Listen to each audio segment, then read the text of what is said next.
You may have seen huge celebrities who you'd assume make gobs of money end up filing Chapter 7 bankruptcy and get all their debt discharged in like 3 to 4 months. And if I were in your shoes, I'd be wondering, how are they able to qualify and pass the Chapter 7's means test, but I can't? You also may be wondering, what in the world is the Chapter 7 means test? Well, thankfully, you've come to the right place. Let's dive right in. Welcome to the Ascend Finance YouTube channel. Our goal here is to provide unbiased information about the Chapter 7 means test and the different ways to potentially pass it. In today's video, we're going to first cover what the Chapter 7 means test is.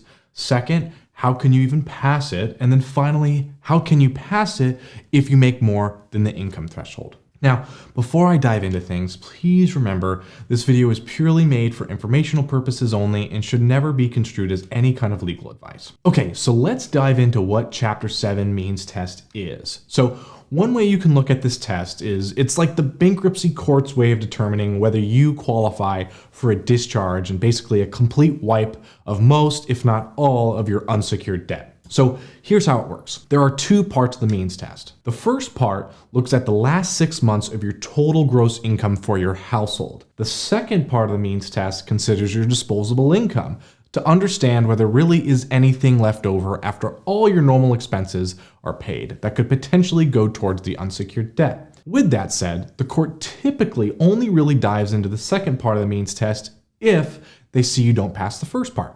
That would mean your household income exceeds the income threshold for your state and household size. And I'll dive into that more soon. But I will say this, I can understand how it can end up being confusing to calculate all that. So we actually did build a free Chapter 7 calculator. It's linked in the description below. That can actually help you understand and estimate your Chapter 7 qualification, the costs, the pros and cons, all based on your specific zip code. Later in the video, I'll actually dive into how you can sometimes still qualify for Chapter 7 even if you make more than the income threshold. And that can sometimes point to those celebrities, but there's also more nuance to that as well. But anyways, let's now dive into how you can pass the Chapter 7's means test. So in short, to help estimate whether you may qualify for Chapter 7, you can add up the last 6 months of your total gross income and then put that on an annual basis. Then using that value, you compare that to the income threshold for your state and household size. So let's do an example together. Let's say you live in a household of 3. And let's say you're in California and it's you, your spouse, and your 5-year-old child. So that would potentially mean that you would need to make less than $109,312 a year before taxes as a household. So if you make more than that, then that's where the second part of the means test comes into play. Let's now talk about how you may qualify if you do end up being in that situation, making more than the income threshold. So if you do indeed make more than the income threshold, the second part of the means test is going to look at your disposable income. So let's look at another example. Let's say you have $3,000 in net income. Of that $3,000, $2,500 of that is going to housing, utilities, food, clothing, etc. Then you have to pay $500 a month in child support.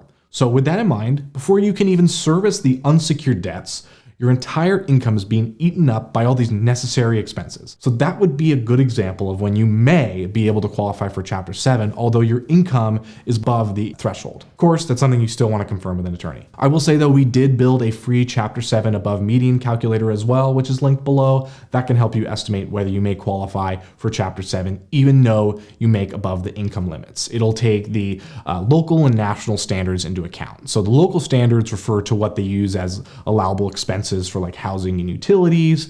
The national standards refer to the allowable expenses for food, clothing, and other items. Okay, well, I think that covers it all. If you have any questions at all, don't hesitate to reach out to us at our phone number of 833-272-3631, or easy enough, just comment down below. Thanks so much for watching, and I hope you have a great day.